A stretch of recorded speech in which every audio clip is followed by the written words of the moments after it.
Good evening. Good evening, welcome. My name is Peter Christian Eigner. I'm the director of the Gotham Center for New York City History at the Graduate Center of the City University of New York. It's my pleasure to welcome you all to our conversation this evening, and thanks so much for joining. If this is your first Gotham Center event, I invite you to visit us online at gothamcenter.org. Online, you'll find the rest of the calendar of free public events this fall, as well as digital exhibits, nearly 100 podcasts, more than 800 articles, and more on all things New York City history.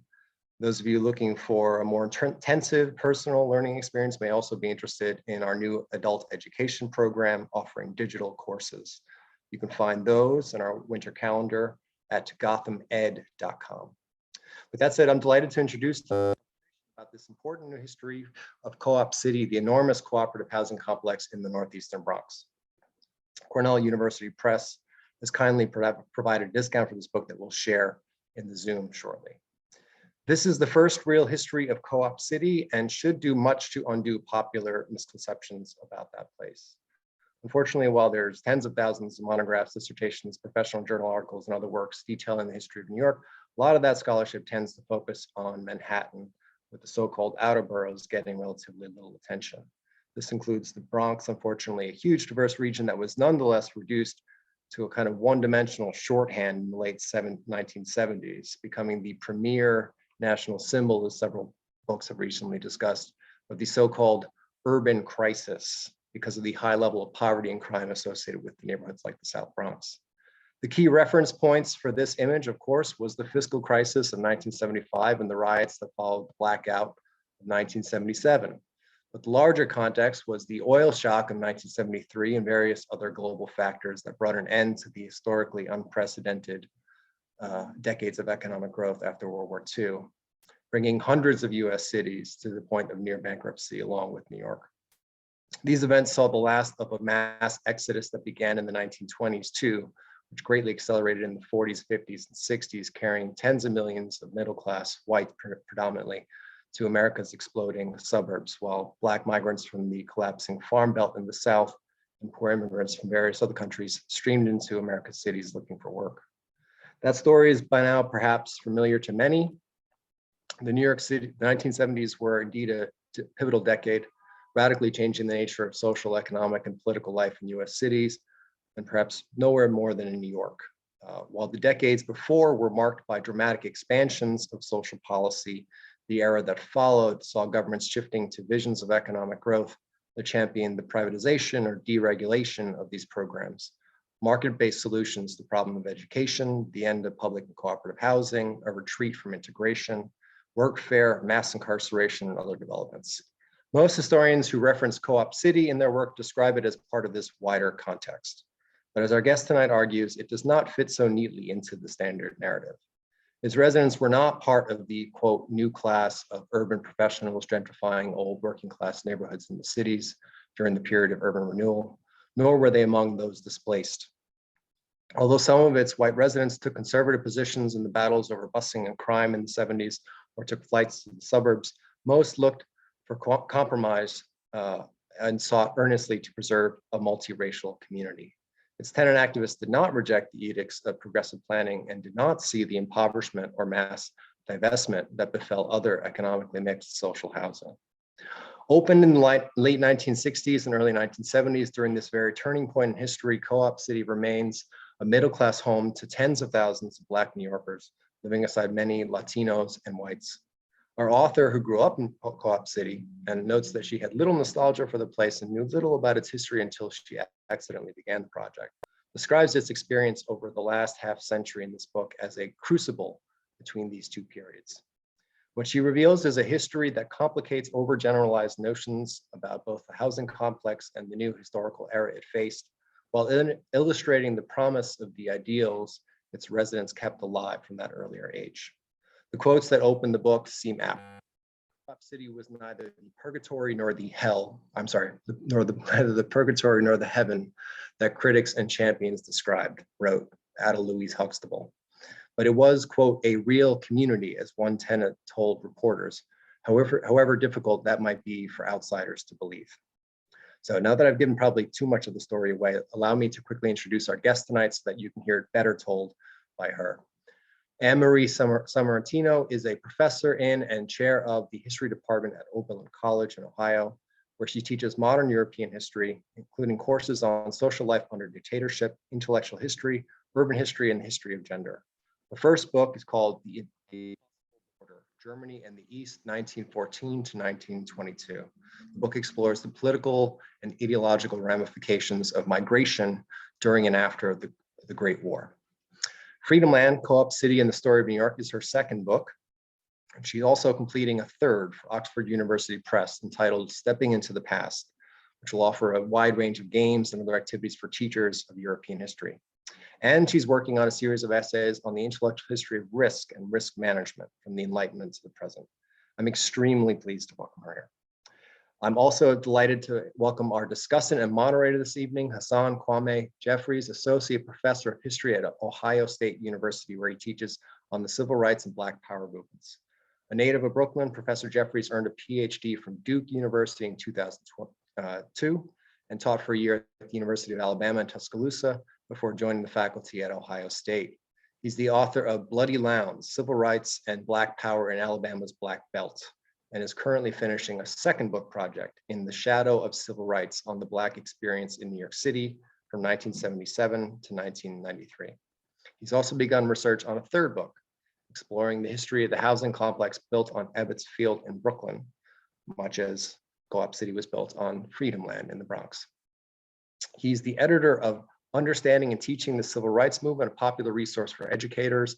In addition, has worked on several public history projects, including serving as the lead historian and primary scriptwriter for the renovation of the National Civil Rights Museum in Memphis, Tennessee. He also participated in the Emmy-nominated PBS documentary Black America Since MLK. He hosts the podcast Teaching Hard History for the Southern Poverty Law Center and has received several awards from Ohio State for his teaching. I'm thrilled that he can join us. So one bit of housekeeping before I turn it over to Annemarie for a brief overview of the book. Conversation is going to last as usual until about 7:30 or so, at which point our guests will attempt to answer your questions. But you can send those questions in at any time during the next hour, and I encourage you to do so. You use the Q&A function at the bottom of the Zoom screen. We have disabled the chat feature on the bottom of the screen out of respect to our speakers. So with all that said, please join me in welcoming them both with a bit of silent applause.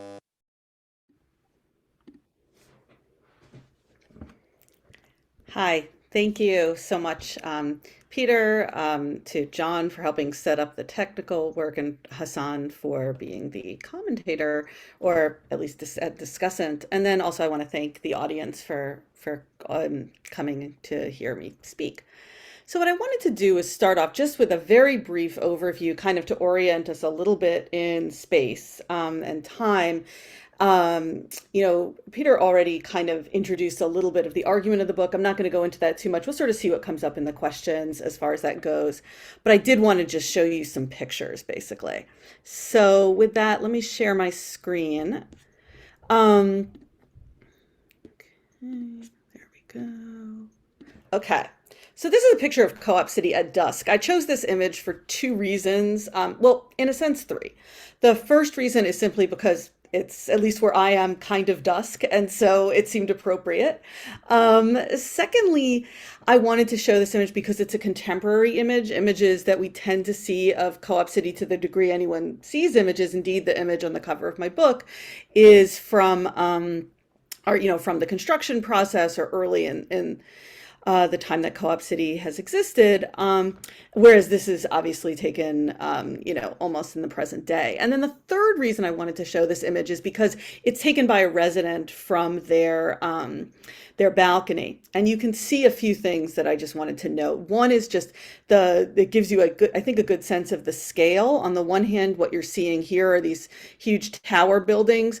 There are actually three different kinds of tower buildings, which if people are interested, I'm happy to talk about. But then also at the bottom, you can see these low-rise townhouses. And so you get a sense of that, just the enormity of the project. And then also, what this person chose to focus on, though, was this kind of open space. And one of the things that people who've never been to Co-op City are often surprised by is that there actually is a fair amount of open space. Only the high, so there's, as I'll say, sure, I'll talk about it a little bit more, there's like 35 tower buildings that all the housing itself only occupies 15% of the site, and most of the rest of it is made up in sort of lawns or other sort of open space. Okay, so a few statistics. So first of all, where is Co-op City? Well, as mentioned, it's in the Northeast Bronx here, roughly, and it's a limited equity cooperative. For those of you who don't know what that is, I'll just very briefly explain that the people that live there, they pay an equity deposit, and this has been true the entire time it's existed, to move in, and then they become like partial owners of the cooperative. So your equity deposit is not really the down payment on a mortgage, on your mortgage, it's a part of the entire community. It's also the case that people then pay not rent, but rather carrying charges. This is which basically pay towards the mortgage for the entire development, for maintenance, operating expenses, et cetera. I'd be happy to talk in the Q&A, or if people are interested, about what the sort of history of limited equity cooperatives is. But for now, I'll just mention that that's what this is. And it's funded, it's Mitchell-Lama housing. It's the largest Mitchell-Lama development, in New York City, really the largest Mitchell-Lama development anywhere. And that's also something I can talk about later if people are interested. Altogether, there are 15,372 apartments divided between 35 high-rise buildings, along with 7 townhouse clusters. So the vast majority of people live in these high-rise buildings, but, that's not the only, way that you can live in Co-op City. And as I said before, this does make it, there's all sorts of superlatives. I'll just give one sort of random one that for some reason sticks in my head right now, which is that if all of the bathroom tile that was used to construct Co-op City was laid, like you could construct a wall that was 5 feet high that went all the way from New York to St. Louis. And there's other sorts of like kind of ridiculous statistics, but just in general, it's big. Is the important thing. The largest mortgage ever by the, state housing financing, da, da, da.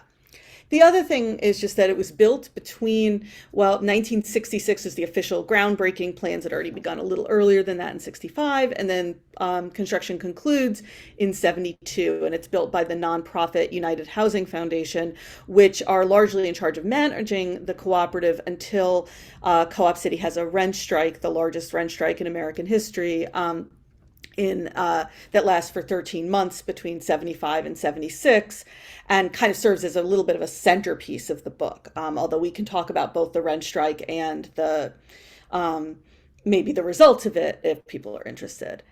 In any event, the book itself, and so I'll show you also, this is just a contemporary site plan. The only thing that's not original here, this Bay Plaza is a shopping center that was built starting in the late 80s. But you can get a sense of the size of it and the location otherwise. In any event, the thing that I wanted to conclude with is to mention that so the book really starts with the planning process for Co-op City. Actually as early as 64, you start seeing the first plans, and then it takes you all the way up through the first quarter century of people living in Co-op City, which is really into the early 90s. And what I was interested in doing in the book was both using this history just to talk about the history of a community, that outer borough community that often isn't talked about. I mean, this one in particular, but just in general. But also to use that to think more about the history of New York, in particular to think about to sort of problematize, or at least question or think more questions of urban crisis, of the transition to this kind of like neoliberal city defined by wealth, all those sorts of things. What does that look like from this vantage point? And one of the sort of banal takeaways of the book is just, it's more complicated than, the sort of traditional narrative might have you, might let you believe. But Um, in particular, that, transitions don't happen immediately. They're sort of jagged, they're complex, and that in this strange way, because we have this large housing development, Co-op City, the chronology of it just looks a little bit different on a number of levels. So with that, I will stop my very brief presentation just on some kind of orienting facts, and I'm looking forward to hearing your questions and talking to you more. Well, wonderful, wonderful, wonderful. Thank you very much, Ari, for giving us that, orienting us to where exactly Co-op City is and kind of what it is. You mentioned in the opening of the book, in the preface, and I thought this was wonderful. You write that in talking about how Co-op City is talked about and written about, you say the reason why most stories of Co-op City begin with the view from the highway is that is the way that most people actually encounter the development. And as a New Yorker, as a Brooklynite who has passed by Co-op City quite a few times, going here, there, and everywhere, that has always been my view, right? Either from the Hutchinson River Parkway, if you could think about that, Yeah. what you described, or I-95. And what you do, and I thought you do beautifully in covering the history of Co-op City for the first 25 years, this first quarter century, is that you take us inside, right? Like, we're able to get off of the highways and walk into the community, meet the people who who breathed life into it over the years, from its infancy to those, the folk who were die-hard believers in what it meant to have cooperative living, right? To the wonderful, and I thought just the brilliantly laid out chapter on the rent strike that hopefully we'll have a little bit of time to get into. But we're gonna have a conversation. We're gonna discuss this, right? And I think we need to begin to talk about this a little bit as New Yorkers, right? We'll talk a little bit as New Yorkers. So you tell us, in the very beginning, that Co-op City was home, right? Like, this is where you grew up. And you open with a wonderful picture of you and your two sisters and your dad. And I'm a girl dad. Oh, I have three daughters. 12, that's 10. the way to do it. So I was like, man, this is amazing. This was meant to be. This was meant to be. But you give us this little nugget, this little insight, and then you sort of fade to the background, right? we don't hear from you again. Yeah. Until the very end, and we see the picture of the of the townhouse in which you grew up. And yet all throughout we hear the voices of so many different people. We hear the voices, and you talk about some of those intergenerational tensions that existed, and you're coming of age in Co-op City in the 1980s, and that's a pivotal moment in sort of its history. So I would like to begin just by taking a little bit of a step back, right? Because you prove that you can write about Co-op City, right? It's done. We got it. But could you share a little bit about just some of your, perspective growing up, right? And maybe even some of your sisters, because where do you fit the birth order, and how did they experience it? Because as you mentioned, you let us know, you're like, look, your appreciation for Co-op City grew the further you got away, right? As you sort of, looked back, not only the research, but just talking to people. So what were some of your experiences? Because you're growing up in those end chapters where you're like, look, the perceptions of crime is creeping up, but the perceptions are really there. And, the high school and the educational the things are going on. So could you just share a little bit about that for those who won't necessarily get it? So I guess maybe I'll start off just by saying, as you mentioned, so thank you so much. And it's always hard to write about a place that you're from. My first book is about Germany. It's about the teens and 20s. I mean, like, there was not only was I not there then, like, nobody was still alive to talk to. So it was like a very different kind of thing. And coming into this book, so, I was born actually in Brooklyn, or I lived in Brooklyn as a baby. My dad's actually was a Brooklynite, the father you see there. He's from Sunset Park. Bay Ridge, very like the family moved to Bensonhurst, very like Italian Brooklyn, that's the name. Um, I lived in Bay Ridge as a baby, but moved to Co-op City at basically right after the rent strike ended. I have no memory of living anywhere else. So now you know how old I am. But what then, so this most of the sort of story of the book, or a lot of the story of the book, was really before I was even born. But then, I did obviously live there as a child, lived there as an adolescent. My mom is still there. My father was still living there when he died. My sister lives there. I mean, I still have, pretty deep connections to it. I think like a lot of New Yorkers, and I'd be curious about your experience as someone who's, a Brooklynite, you're from the outer, whatever, like I felt growing up this urge to just get out of there, to like see the wider world. Co-op City can feel like a very insular place. It's not necessarily, but it certainly is as an adolescent, what I wanted, and I went to high school in Manhattan, I went to Hunter High School. It's a, public school. I'm very much public school educated, whatever. But I saw myself in those terms. And so I didn't really identify with Co-op City and wasn't that interested in its history. There were bits and pieces I would hear. And for example, I heard about the rent strike. Not only did I hear about it, but the leader of the rent strike, Charlie Rosen, lived basically in the same like townhouse complex that I did, had 3 daughters that were roughly the same age as me and my sisters.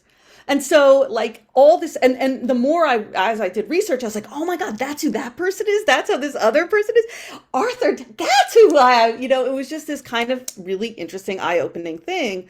But in a way, the only part of this history that I was aware of growing up was the 80s part, and in particular, you talk about the 80s, the question I came into this was that as, so my family is white, they were, but moved in the 70s, which is at a time when, you were seeing more the people that moved in at the time that my family moved in were Black and Hispanic, right? And people that were younger were much more likely to be Black and Hispanic. So, but there's a huge, and so it was like the stories that I heard as a white person was all about rising crime in the 80s. And I was really curious, like, did crime go up? And originally, that was the way I focused on this chapter. I was like, I want to figure out, did crime rise? And eventually what I found was, as you said, crime did rise a little bit, but even more, there were these fears related to this, questions of class and race and whatever. And so it was like, that was the thing that for me was the heart. It was the last chapter I wrote. It was the chapter I was the most nervous about writing because it was a chapter in some ways about a history I thought I knew, but I also kind of had suspicions. Maybe I didn't know all of it. And then also this is where the difference in generation becomes really interesting to me as a historian, is that, so I'm the oldest of my siblings, of my sisters. I grew up and basically my childhood memories were of a development that was, roughly equal, different racial groups, whatever, the early 80s. And then by the late 80s, I was already in high school. I wasn't paying attention. But my youngest sister, so only 5 years and 7 grades younger than me, she was one of 2 white people to graduate from her intermediate school in Co-op City. There was a huge change just in those few years.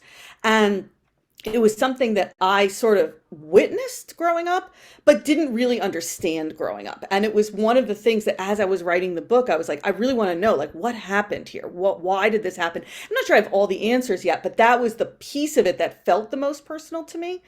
And then I guess the final thing I'll say is that, I didn't, in telling the story, I mean, I do sort of confess the beginning and come back to my family or whatever at the end.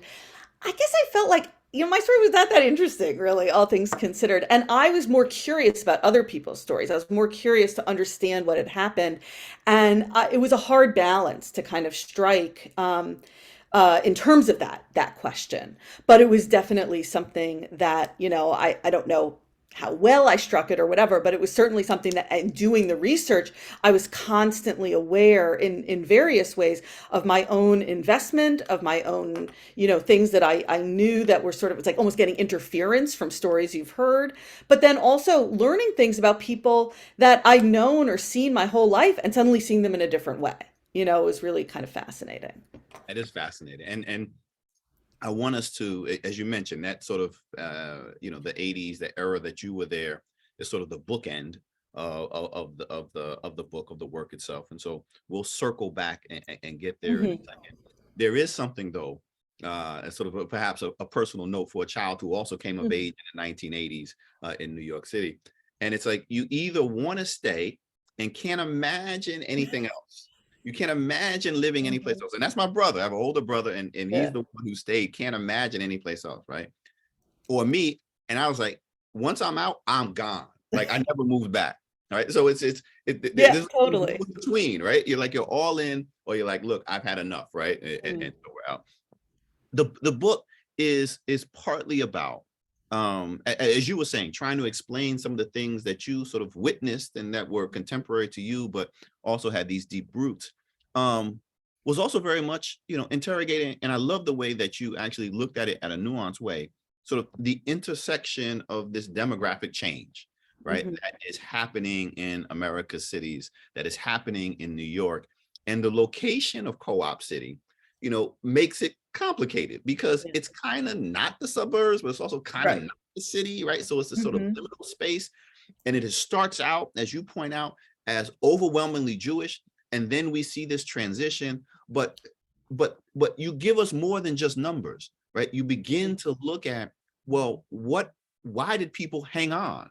Why did people move there? How did that change? Like, what was the vision of people? Was it truly this sort of colorblind utopia? Mhm. At least, and did people really believe it? Could you say a little bit about that arc? Because Yeah. it changes, but I like the way that you take it seriously.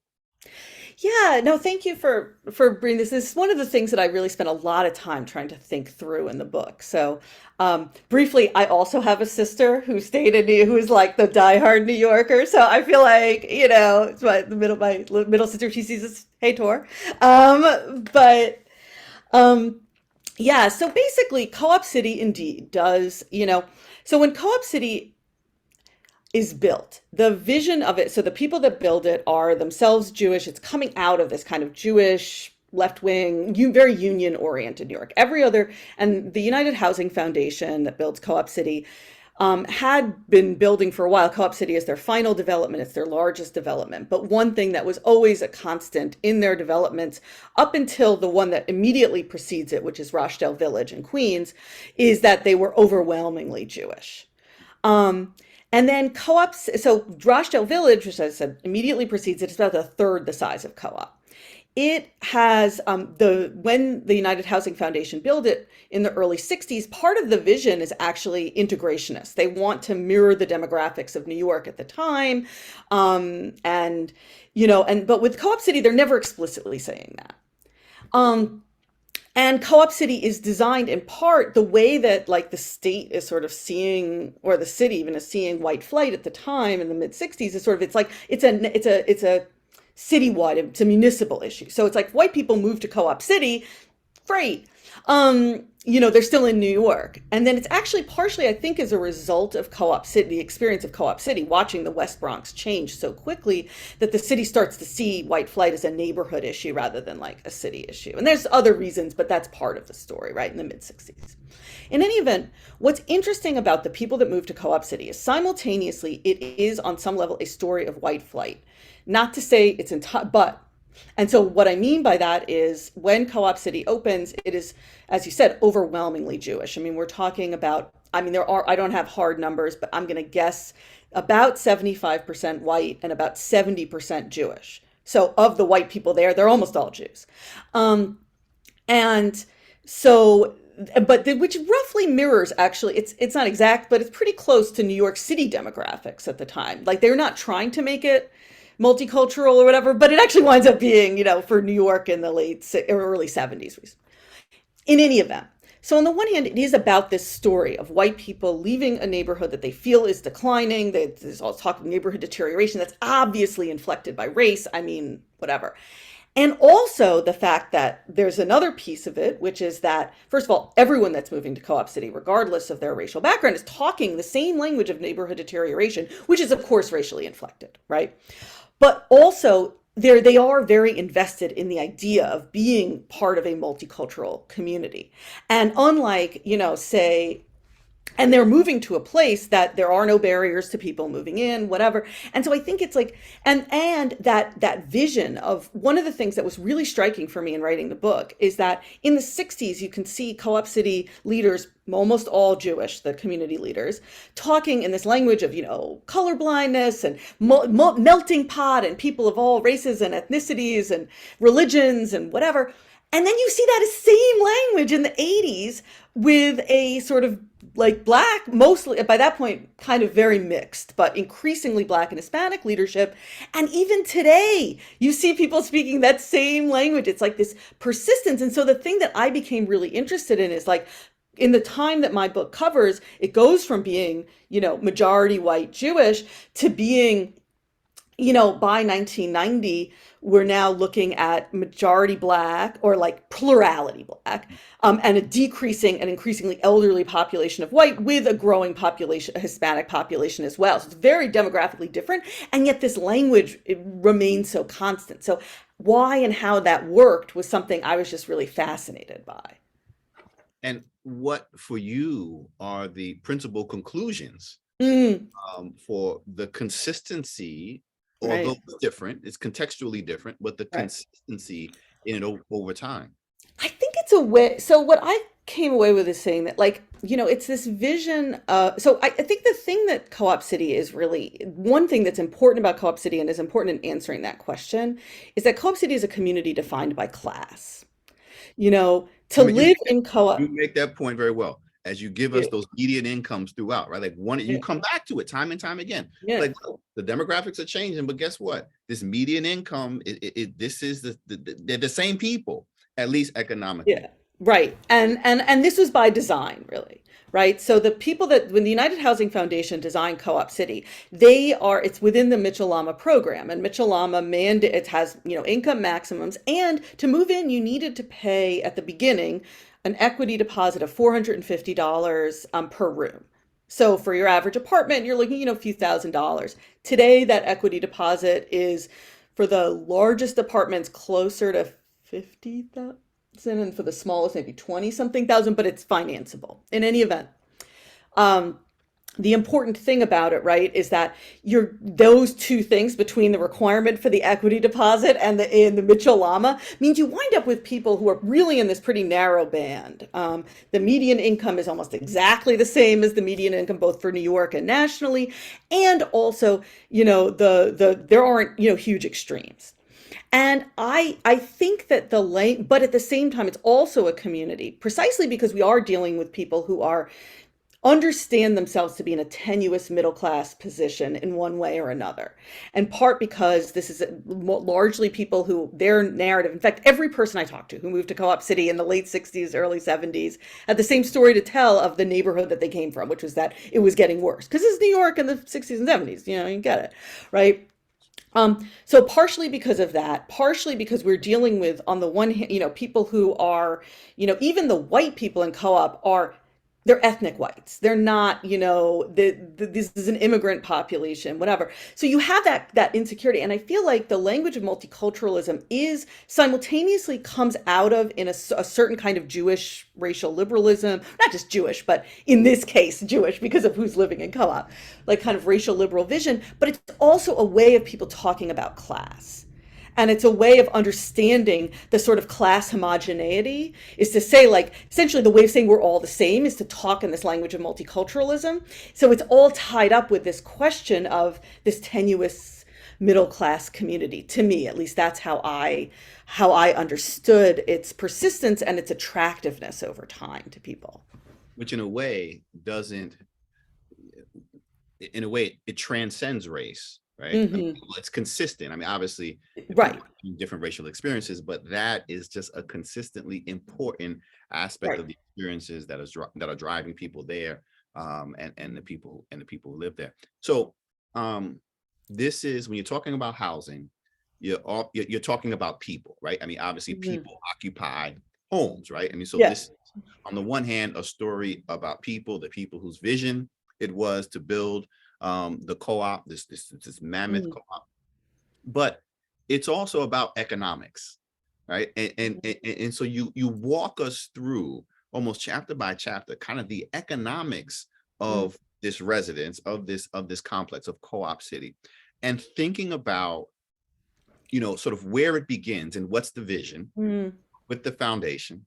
And then we're going to have eventually get to this rent strike, right? And Mm-hmm. so in other words, the financing, right? How do we keep this? The vision is to make it affordable. You make that clear. Yeah.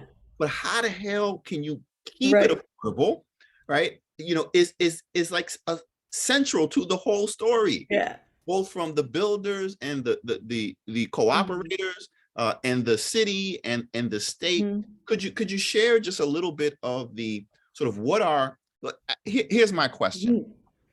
Is it possible, and what does it take to actually have a viable, affordable housing sort of experiment of this size? Like, is it even legitimately possible to Right. do on the up and up, right? Yeah. Given some of the challenges, the underestimates and the like that we saw from the beginning.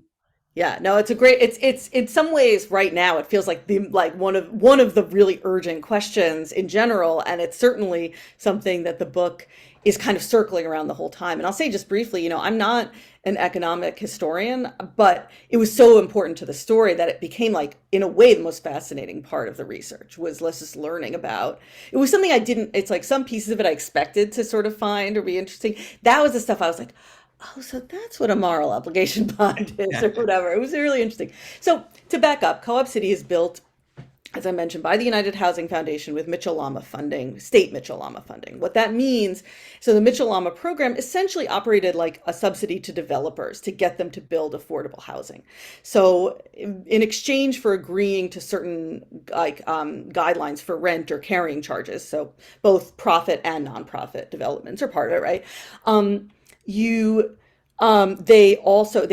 basically got low cost, the mortgages were at a lower interest rate because the state was basically financing it with bonds that it could get at a lower rate than you could get at the private mortgage market.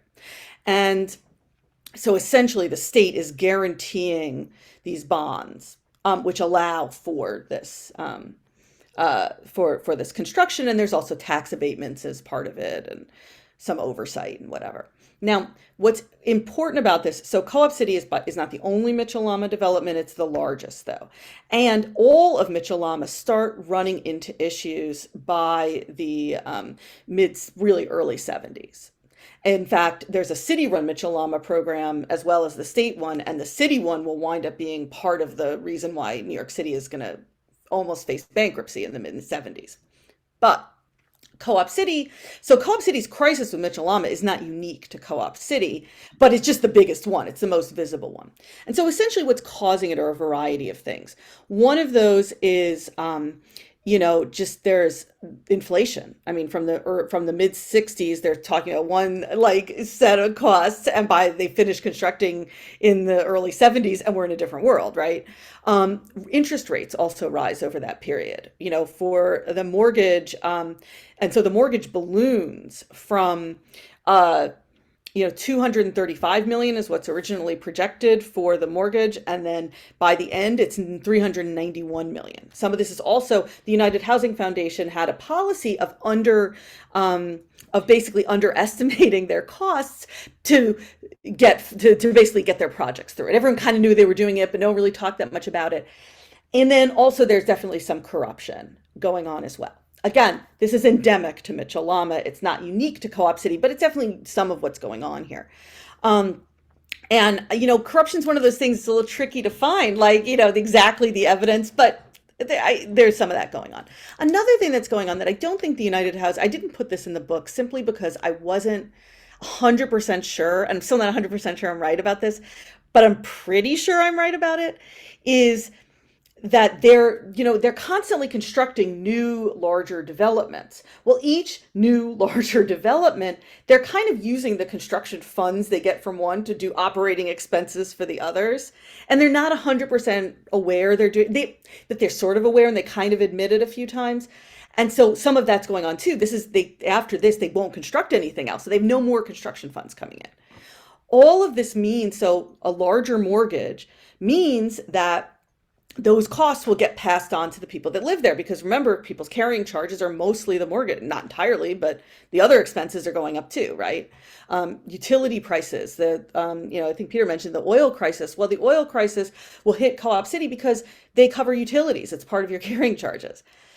All that to say, part of, to get to your question, this important question, right, about how viable is affordable housing in this period, what affordable housing needed, places like Co-op City, places under Mitchell, whatever, needed to stay affordable and not have carrying charge rise, or to dampen that carrying charge rise, was this for the state or the city to agree to sort of ongoing support and subsidy. There's no way in the mid 70s you're getting that out of government, especially New York City or New York State government. And so it's like, remember what the idea originally is, that you provide the subsidy, they build the housing, and then everything is great, right? But the reality was not that. And so once that was no longer the reality, then we start to see, that's why, Mitchell, so Co-op City is also not the only place to have tenant or resident activism even. Again, it's the largest, so it's the most visible and in some ways the most successful. The tenant activism is Yeah. as somebody who studies social movement organizing, I was like, oh, this is wonderful. This is so much fun. We take us sort of step by step by step. And it's building, because you see the frustration with the rising carrying charges, right? And they're jumping, right? 10%, 15%. They're going up and up. And it's finally hitting, the residents. And so, we get to this 1975 period, and it just explodes. One of the things, and I want you to sort of walk us through the strike a little bit, but one of the things that you didn't mention, and I think is so important, you didn't mention here, but obviously you mentioned in the book, is that the residents, they all belong to unions. Like, these were activists, right? They all have this, that first generation of residents have that, that union tradition. And you talked about your family. You mentioned one of the parts, you talked about family members, and, they all belong to different unions. And so you can see that no nonsense fighting spirit, right? Was at a certain point, was like, okay, y'all done went too far. But a lot was at stake. Could you talk a little bit about that, about the strikes? I thought it was just such a wonderfully done chapter. Oh, thank you. Yeah, this was in some ways the most fun chapter to write, because it's such a good set piece, and it's so basically the Co-op City rent strike. So the important thing to mention first about the Co-op City rent strike is it's not actually a rent strike, because they're not paying rent, right? They're paying, but they call it a rent strike because what they're trying to say is, look, we're being treated, in theory, we're owners. We're being asked to pay these increases and bear this, the financial burdens of these rising costs, because they keep saying you need to take responsibility, you own this. Well, the reality is that yes, they do on some level own it, but they're being treated like tenants in other ways. They're not getting a choice. They don't have that freedom or whatever. And so the calling it a rent strike was always meant as a kind of provocative move in some sense. Now, what was going on, as you said, is like carrying charges are going up and up. By the time the final increase that's proposed and that will trigger the rent strike in 75 would have meant that the costs were 250% of what they'd originally proposed in 65. And now the reality is that it's still a decent deal. It's New York, right? But what they're watching is a situation in which it's going up at a higher rate than rent stabilized, than like rate stabilized apartments are going up at the time, or certainly rent controlled. And it's also at a time when, it's cheaper to buy housing elsewhere if you wanted to buy, although because no one wants to buy in New York in the mid 70s and whatever. And so it suddenly looks like people feel like they're suddenly trapped. They've been promised one thing and it's like a bait and switch. And as you mentioned, right, these are, I don't know the percentage of people that belong to a union. I just, just those statistics weren't kept. As I mentioned in the book, like I can't think of any family member that was not a member of a union. And that was very common. Like, that wasn't like some weird thing, And so you have people who are so on one land, you have people who are, participated in, or at least were acquainted with labor activism, which in New York is a big deal in the 60s, in particular, right? So these people have very recent memories. This also, one way of thinking about Co-op City, at least the Jewish part of Co-op City, is that this is the last, or it's one potential outcome of like the Lower East Side. The United Housing Foundation emerges out of the sort of radicalism of the Lower East Side, and so does this kind of rent strikes emerge out of that too, right? And that's who these people are.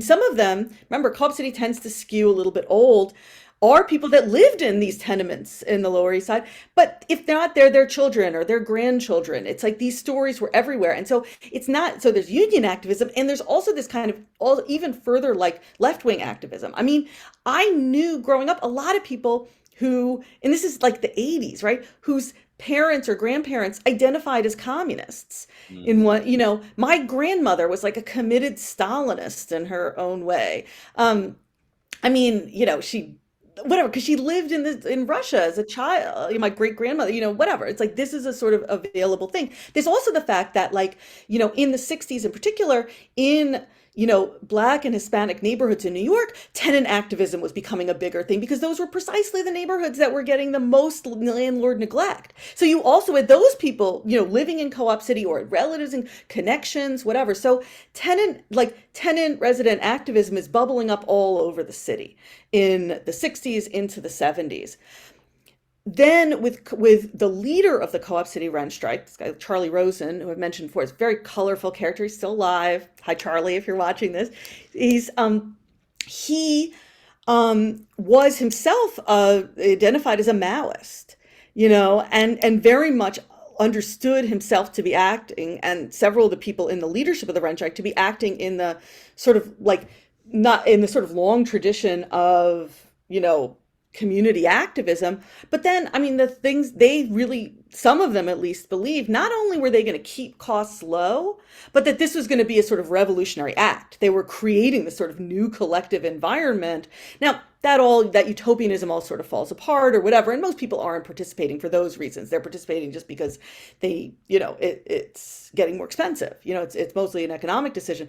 But the fact is, like, this is the environment in which that gets mobilized, gets activated. So the rent strike itself begins in June of 75, and it lasts until July of 77.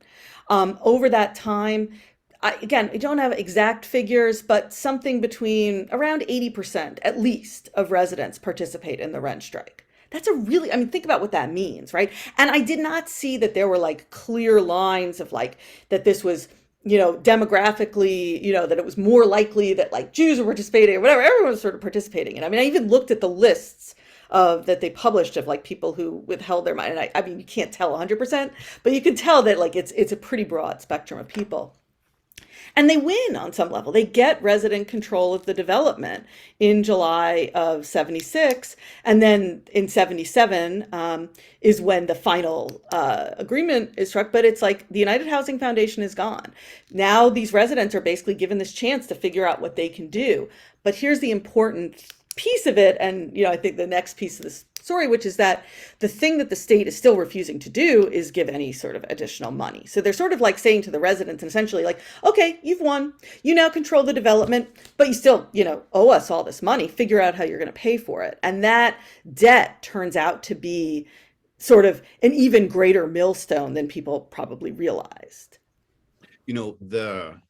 As I was working my way through the book, and certainly by the time I got to that chapter, and it's the fourth chapter, and in the fifth chapter, you entitled "We Inherited a Mess," quoting from one of the activists, was the debt, right? Like yeah.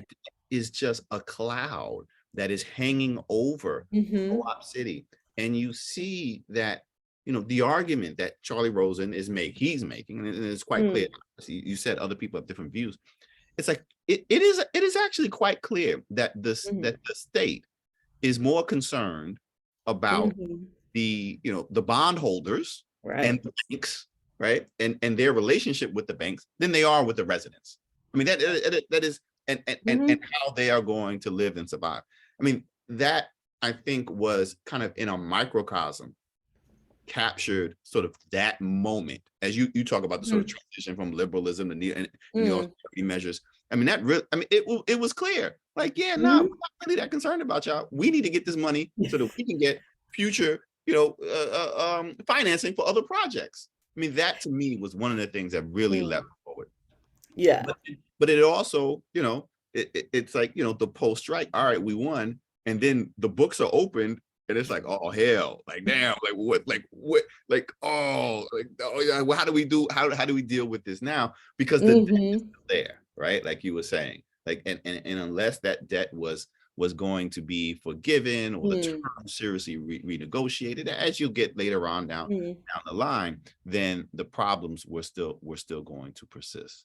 Yeah, there's this weird way in which the United Housing Foundation, while they're still running co-op until the rent strike, they sort of are this like mediator in a sense between the state and the residents. And so the residents could get like mad at the United Housing to sort of, and they certainly could see already like there were like construction issues that were clear. There was sort of patronizing leadership and all of this. But but then once the United Housing Foundation is gone, there is this attempt in the mid to late 70s to try and the state's doing it, the residents are doing it sort of in tandem, sort of separately, figure out like, okay, are there other solutions? Like, could we be renting out commercial properties? Could we be doing this? Could we be doing that? And the one, there's like a few of these ideas are kind of nutty, but the fact is that Co-op City is so big, it owes so much money. So on the one hand, the size of Co-op City is why essentially they're able to get the state to give in. So, ultimately Co-op City's bonds make up a huge portion of about a third of the entire mortgage holdings of the State Housing Finance Agency. And so month to month, they're like cobbling together like different packages to try and get bonds paid off and whatever. They're like really freaked out. But then once the residents get control of it, suddenly they're in the position where they have where like they're being told, okay, you wanted it, you've got it, and it turns out that there was like some cost saving that they could do, but these are not professional like managers. Suddenly they're dealing with stuff they had no training in doing. No, like, and then there's, renewed issues with corruption. There's renewed issues with whatever, and the state and it's like in the late 70s, they're just not going to budge. The state will not budge. The city will not budge. They don't want to. What they want is Co-op City to pay what they call an economic rent, which essentially is like to be economically self-sufficient. It takes and they recognize that at the time that if they were to charge that, people couldn't live there. But it wouldn't be affordable housing anymore.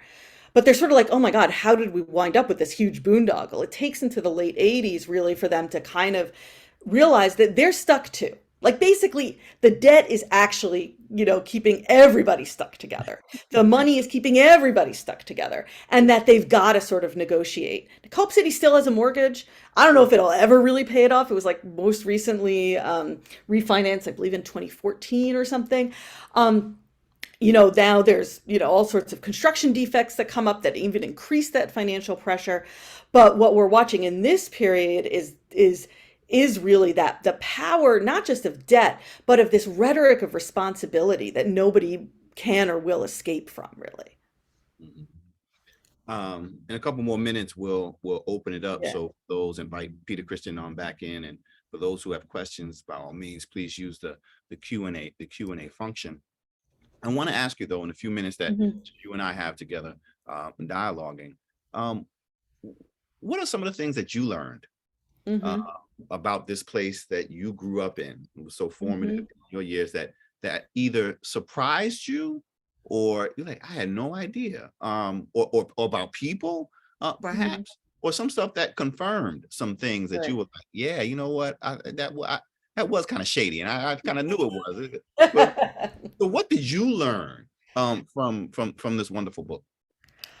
Oh, that's such a hard question. And some level, because it's like, what didn't I learn? I mean, I didn't know, because, the thing is, I wasn't trained as an American historian, right? I was trained as a German historian.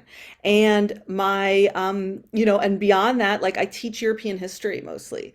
And so like suddenly in college, maybe I'd taken like a couple of, I went to college in the South and I took this class called The Mind of the South. which is the only American history class I took, and because I was like, what the hell? Like, what is the South? So you and I should have a conversation later. So it was like, so much of this story was so new to me, and it was fascinating to learn and stuff like, I'd never heard of the United Housing Foundation. I'd heard people talk about Mitchell-Lama, but like, I didn't know what Mitchell-Lama was. I didn't know why. I mean, so when I was a small child, almost all the stores were still the cooperative stores, the cooperative supermarket, the cooperative optical store, etc. That changed, maybe when I was, I don't know, between 5 and 10 or something in the early 80s, mid 80s. But it was like, that's not, I didn't realize why why they were called co-op, like what that meant. Or there was always that cooperative symbol on everything. I had no idea what that was. And, more specifically, what I didn't realize was that Co-op City was in some ways a uniquely political place. Like the rent strike, I mean, here's the thing that's crazy to me. So I was born during the rent strike, moved in right after the rent strike ended, and it was something I'd heard of. Nobody talked about it. Mm. Like, and I went, even my relatives who had participated in it didn't talk about it. And then, in terms of my own personal experience, as I said before, I think it is this story of like, what was going on in the 80s? Like, I knew that there was white flight in the 80s. I knew that like the demographics had shifted. I knew the language of like crime, and new people, and everyone had a story about crime, whatever. But that's just New York in the 80s, but whatever. But it was like, I didn't realize why that language was there. I didn't understand that that was a political thing. Like, I'd never even heard of that, so it was like, in some ways I came to this and then wanted to write this book from the perspective of someone who was, on the one hand, obviously I'm a historian. I know how to do research. I learned this stuff. I was interested in it, but I wanted to write it in part for other historians. And so it's great to get to engage with you on this, but also for people that are, even residents of Co-op City who just don't know this story, don't know where they're from, because that's exactly the position I was in, when I started working on this book. Yeah, no, it is such a rich history that interacts with so many facets of at a micro level with sort of families and activists and organizers and the sort of utopian visions of the foundation, but then also with politicians and elected officials, right? Like who's who of New Yorkers, from Abe Beame to Ed Koch, right, to Mario Cuomo, sort of cutting his teeth, right? I know, it's like when I saw he negotiates, right? As you're bringing up the conclusion of the rent strike, and I was like, wait, that Mario Cuomo? Like, I So, I mean, you see, I mean, it is, as you titled the book, Co-op City and the Story of New York. And I think you do, you deliver on the promise, right? Because we are able to get a really good insight into the story of New York in this particular moment in time, in this slice, this small little, not small, this large slice of the Bronx, right? That so many of us have passed by, but never took the time to pull off the Hutchinson and spend the time there. 729. I'm gonna turn it over to Peter Christian in a second, but one quick thing. Sure. I noticed in the picture that you shared at the very beginning, a baseball diamond on the green. And as reading the book, one of the tensions that you mentioned is this sort of intergenerational tension. The demographic skews much older, and there was times where the kids are like, "Oh, don't walk the grass, right? Like, what's the grass for?" Yeah. At what point are like, or like that wasn't a part of the school field. I mean, but that was right in the middle. Was there a change and saying that, what, let's relax a little bit, right, and let the kids have a little space? So the baseball, I'm not sure when the baseball diamond is built. It's actually, it's not right in the middle. It's sort of towards the, like, I mean, it's sort of like hard to orient you, but you're basically, for those of you who know Co-op, it's, you know where it is. It's like past, a little like past section 2. And so I think that, and they're okay with, even the people that don't want people playing on the grass, they're okay with people playing in a baseball diamond that has fence or a handball court or a basketball court. It's when there's these like this sort of courtyard in the middle in particular where there's like more or in these sort of like interstitial spaces that people are more against that. And I think that really what changes, like the biggest thing that changes is frankly Co-op City by the 80s is something of a construction zone because of all of the problems with the infrastructure. I mean, they have to replace the entire plumbing system, for example. And once they're doing all of that, it's a little bit hard to like restrict things. That said, those signs about don't no ball playing are still there. And when I visit with my kids, you know, they have been reprimanded for playing ball in various places still. So, you know, it's like some things never change, right? Things never change. As much as things have changed there, Right. some things have changed. Well, thank you so much. And I'm going to hang around Thank you. and be a part of the conversation if there's an opportunity. But Peter Christian, I welcome you back to open it up and see how you want to moderate this. But thank you again. Yeah, Thank you. Thank you. I knew I picked the right man for this job. Thank you, Totally. Hassan. I'm actually, you know, I'm regretting now that I went on so long in the beginning because I wanted to hear that. I wanted to hear more of this conversation, but we are at 7:30. Those of you who have questions, please send those in at this time. Hassan, if you've got some more questions, you want to throw some in, I think we're going to have room for that. But I'm just going to go through the list here and we'll see what we can get to. So the first question is about the title of the book and the sort of prehistory. So they want to know about Freedomland, which, you know, people in the city will remember as the amusement park on that site. The question is, did its failure create the opportunity for the development? And if it had been a success, would there have been a co-op city? If not, and then there's a follow-up question, but if not, isn't Co-op City a save, not a vision? So here's what I'll say is like I will say that I don't know that much about Freedomland. There are some people who are like there are books on Freedomland. There's someone who's writing a dissertation now, I believe at CUNY, who on Freedomland. So there's like definitely stuff that's coming out. So I don't want to say too much, especially because there's some people who are like very, you know, connected to this like I was not alive for the theme park, but there are people who have like very positive memories of it. And so but basically what happens, so the story of how it comes to the United Housing Foundation actually involves Robert Moses in part. So essentially, Freedomland is going bankrupt. Some of the money that was used to construct it, somehow some of the land winds up reverting to the Teamsters. I forget the exact story. It's in the book though. And they don't want this land necessarily. And then Robert Moses realizes that this is something that the United Housing Foundation is always looking for land. There's not a lot of like huge plots of land. And in fact, this is a particularly bad huge plot of land because while you did have the amusement park, you also had a lot of swamp. Yeah. And most of the construction problems later on are because it was built on swampland without the proper kind of consultation to understand how to build a landfill on top of a swamp. Turns out it's not so easy, especially of this size. Yeah. Now, that's kind of the story. It's a story of really like New York power brokers. You know, it's offered, and the United Housing Foundation had been looking, they were big believers in big projects. The air projects get bigger and bigger. And so they're not scared off by the size of this, you know, potential project. They're really excited about it. In fact, they first imagined a project which would have had 20,000 apartments.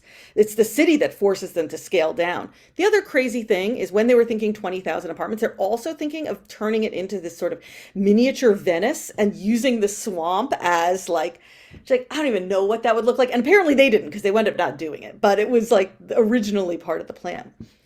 But before this plot of land becomes potentially available, before the city is willing to deal with them, whatever, it is the United Housing Foundation had been looking at basically the Lower East Side as the place for their next development. It would have been a true urban renewal project in that sense, like demolishing tenements and building on, you know, on top of that land. But by this point, we're talking the mid 60s, there's increasing opposition to exactly that model, right? And so Co-op City, in a way, the best thing about Co-op City from the United Housing Foundation's perspective is nobody's living there. They don't have to displace any residents. They don't have to deal with the hassle of people like complaining about displaced residents. And so that's partially the appeal of this project. Now, the United Housing Foundation had been planning another project after this, well, actually two, one of which was in Jersey City with federal money that just never goes anywhere. And then the other one is what's now Starrett City. Was originally going to be called Twin Pines, which is also a cooperative reference, right? And that I don't know like exactly when they come into like the Twin Pines development. They decide not to build it. They decide it's too expensive by 72. But I kind of wonder if there had not been this space available. I kind of think it would have been impossible because this is right after the defeat of the Lower Manhattan Expressway and all that. They weren't going to be able to build something on Delancey Street. I mean, it just wasn't going to happen, right? And so I kind of think it might have been this Brooklyn site that's now Starrett City might have been their next project instead. Yeah, and I mean, I think people probably have a sense of this, but I mean, just to reiterate Hassan's point, sort of deepen a little bit more, like, that's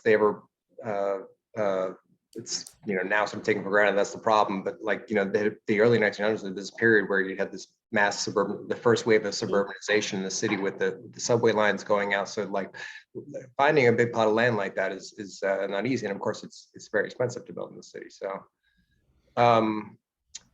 there's a question here about it's not quite exact. Well, the question the statement is Co-op City, white flight, and Levittown. Please explain the relationship. Sure. So it's a complicated story. So here's what I will say is that first of all, so New York starts to experience white flight, along with other cities in the north. It's not if anything, it has slightly less white flight than some other cities, but definitely white flight is an issue. Now, one thing about so New York, as I mentioned before, Co-op City is largely the white people that moved to Co-op City are largely Jewish. It's only in the 50s and 60s that Jews are actually able to move into suburban developments because, these restrictive covenants are relaxed before before we have open housing for Black, New Yorkers or just people in general in this country, Jews are sort of able to move out in the 50s and 60s. Yeah. So what's interesting about Co-op City is that so most of the Jewish residents that lived, the white residents, and I'm going to use white and Jewish here kind of as synonyms because in the context of Co-op City, that makes sense. Obviously, it wouldn't in other contexts. So I just want to be clear. Okay. So and also because the demographics largely stay the same throughout this period, right? In terms of the Jewish makeup of the white population in Co-op. Right. I think that will start to, I'm not sure. By the 80s, I think it might look a little bit different, but it's sort of hard to tease that out a little bit, that much. But I think that's probably true. It's still very Jewish, even in the 80s. Okay, so the population that these Jews are coming from, these white people are coming from, is the West Bronx, really these neighborhoods around the concourse. Those neighborhoods are themselves in some level, like the people that were able to move to the suburbs are moving to the suburbs in the 50s. That neighborhood is already becoming poorer, even as it's still like largely Jewish, and it's increasingly Black and Hispanic, mostly Puerto Rican, but even the Jews that are in the concourse area are poorer by the mid 60s than they'd been in the 50s because the wealthier ones were the ones that were moving out to the suburbs. Yeah. That's a little bit of an exaggeration, but that's basically the dynamic that you're seeing, right? So then when Co-op City, so on some level, suburbanization and white flight had already been a problem. I mean, it was a problem for the city in general in many ways, right? And it's in particular, and it's certainly a problem for people that are not white in the city, but it's also a problem for the white people that are left in the city, especially in neighborhoods like the concourse, which are, as I said, we're moving from like kind of solid middle class into more like lower middle class, working class, that kind of white person. Okay. When Co-op City opens, those people, and again, it's like people we're talking lower middle, like we think of as like lower middle class, working class of any racial background, especially Jews, are like attracted to this place because it's safe. In the late 60s, it's like a kind of a big deal. And what will happen in the concourse neighborhood in particular is it winds up getting destabilized by this because like 10% of the population moved to Co-op City in a like 3-year period or something like that. I forget the exact statistics. It's in the book, but it's something close to that. I mean, that's really quite destabilizing. And um, and what winds up happening is that because you already have disinvestment by the city, you already have like predatory landlords, all of that, that as like now those empty apartments get occupied by new residents, mostly Black and Hispanic, but they're getting charged exorbitant rents. They're subdividing apartments. It's like all of this is happening, right? As these people are leaving. And if you were to ask the people that are moving, they would say, well, things were already getting worse.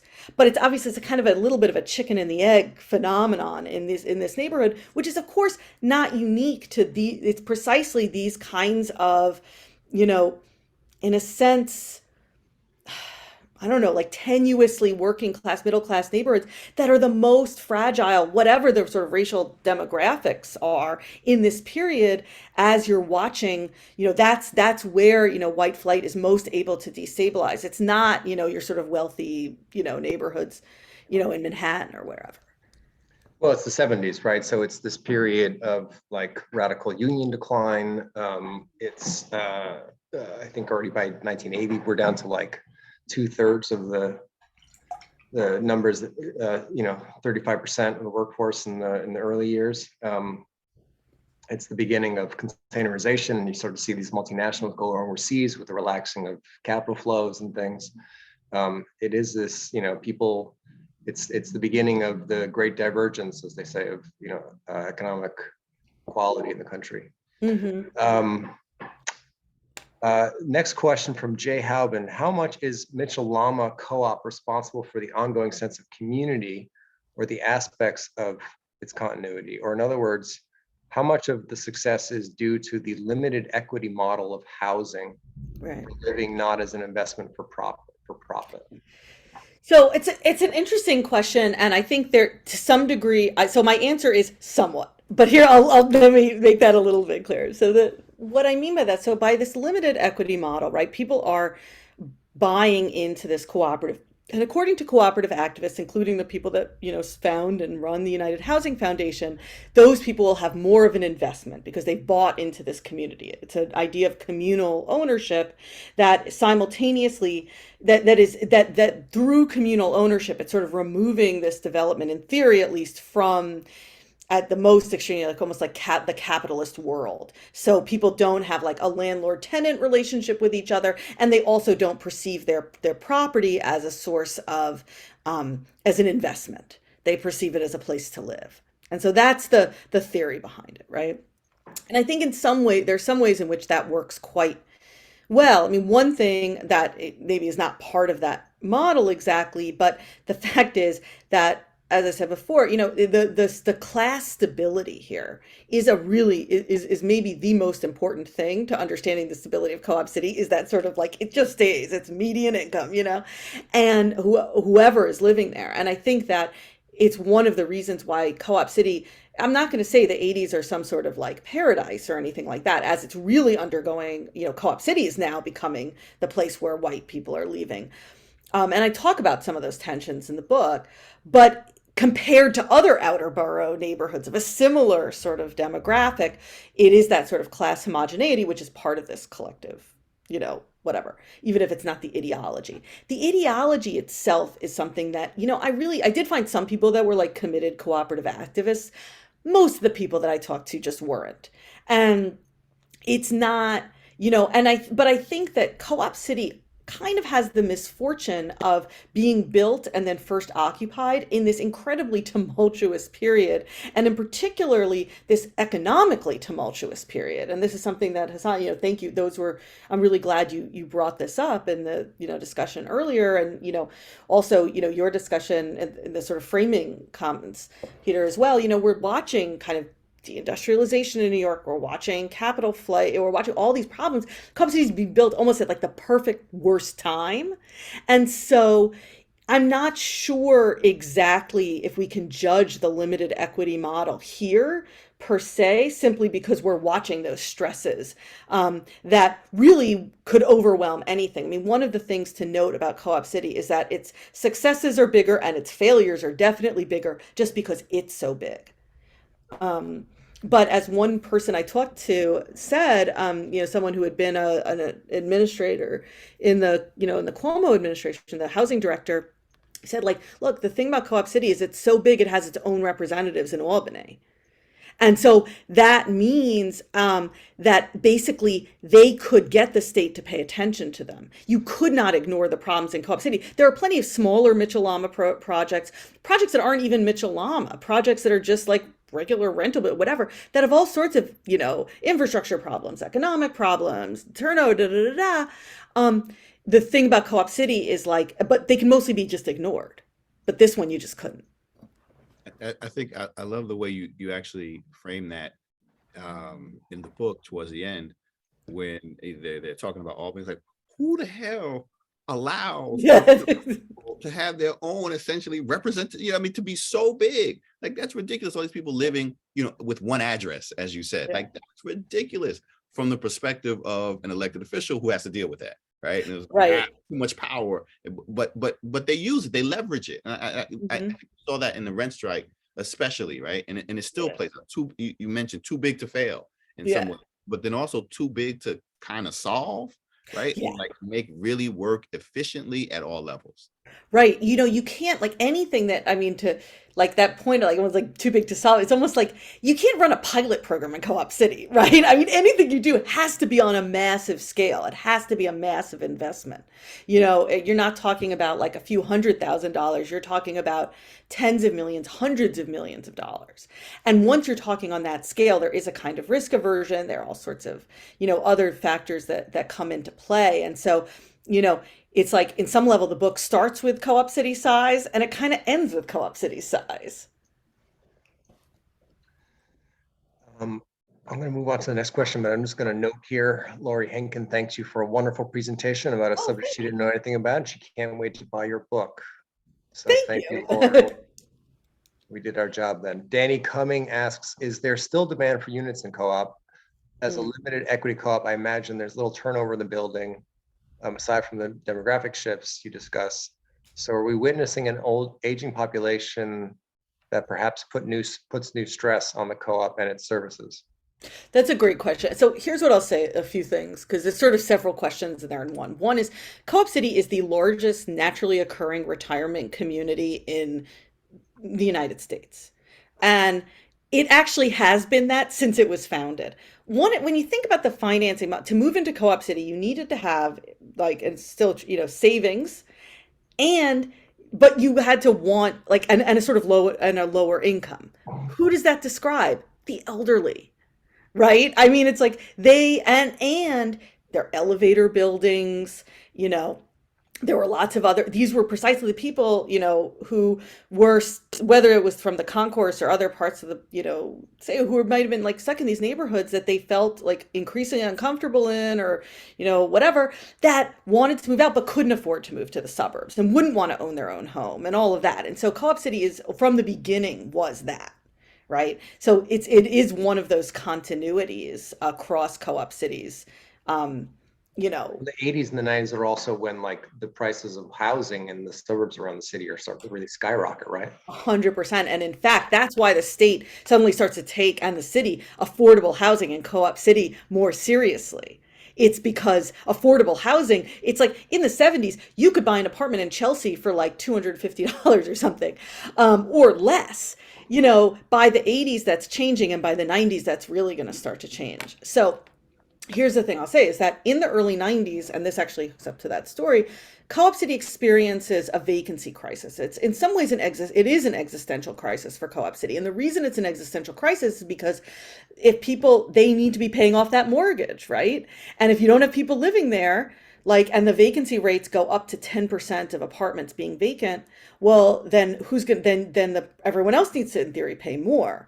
And that's going to be like a huge strain or whatever. So this is the point at which the state and River Bay, the sort of housing, the corporation that runs Co-op City, that's resident controlled, will work together to make this equity deposit fully financeable and provide some financing to lower that, and to essentially make it more attractive to people who would otherwise rent rather than trying to compete with potential owners. So it's like all this stuff that kind of happens then. After that time, there is a wait list, especially for the larger apartments. The largest apartments are 3 bedroom, like they're 6.5 room apartments. They're still very affordable. And that is still, there still is a wait list for them. Really for all of these apartments. That one of the issues, and this I can say even from my own family experience, but I know is a broader issue, is like people who are in these larger apartments. So like my mother lives in the apartment I grew up in. It's a, 3 bedroom apartment. But does she really need all that space? Does she need to be in a place where there's stairs in the apartment? Probably not. But trying to move as people age in place to like, see, like, could you get people to move into smaller apartments? How do you redistribute it? That is actually a concern in Co-op City. And honestly, it's probably a concern other places. The thing about Co-op City, again, is it's more visible because you have apartments like between, Mitchell-Lama and, like whatever, the state, like DHCR, and then like Department of Housing Community Renewal that sort of administers Mitchell-Lama, and then Co-op Cities administration. They're giving out apartments to people. In some sense, for me, as someone who was like also worked on East German housing, I was like, oh yes, this is something I recognize, is that those, you almost see those like inequities in distribution more clearly when there is a kind of central distribution model. I had as I was reading the book, one of the questions that you address early on is the architecture, right? I mean, these sort of, you make a comparison, to sort of that European, German, some big block, massive. But then I was thinking about the American comparison to public housing. Yeah. And the building, in the starting in the late 1940s, early 1950s, we see it in New York, of these massive high-rise, public housing developments that don't work, right? Yeah. That get blown up, Pruitt-Igoe in St. Louis, Cabrini Green in Chicago, and it's, for some, part of the argument is you just can't warehouse, you can't stack people on top of people like work. So for all of the shortcomings, for all of the issues, both structurally and in terms of financing for Co-op City, nobody has dynamited it yet, right? Like it's not yet, no. It's still standing, it's still functioning. You haven't, the chaos hasn't come. And so, what lessons can be drawn from looking at this, state subsidized, housing versus public housing, right? For low income and I think it's funny because when I started working on this project, it's precisely what I started reading was this literature on American housing projects. And one of the things that was really interesting to me was one of the things I could think it was like, yeah, it does sort of look like co-op, but it's like the history is different, and frankly, architecture just isn't destiny.